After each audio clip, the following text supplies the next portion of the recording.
Hello বন্ধুরা, কেমন আছো তোমরা সবাই? আশা করছি এই গরমে সবাই ভালো আছো, সুস্থ আছো।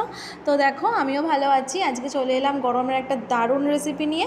অনেকের বাড়িতে এটা খাও, অনেকে আবার ফেলে দাও, আমরা খাই, তাই রেসিপিটা শেয়ার করলাম তোমাদের সঙ্গে। নিয়েছি দেখো পটলের খোসাগুলোকে কেটে ভালো করে ধুয়ে রেখেছি, ধুয়ে নিয়েছি, অনেকক্ষণ জলে ভিজিয়েও রেখেছিলাম। আর দিয়ে দিলাম এর সঙ্গে হচ্ছে কিছুটা পরিমাণে রসুন আর কাঁচা লঙ্কা, ব্যাস। আর তার সঙ্গে অ্যাড করব হচ্ছে বেশ কিছুটা জল দিয়ে খুব ভালো করে একটা স্মুথ পেস্ট বানিয়ে নেব। আচ্ছা, তোমরা বলো তো, তোমরা ঘটি না বাঙাল, কারা এটা খাও? আমরা কিন্তু ঘটি বাঙাল সবাই এটা পছন্দ করি।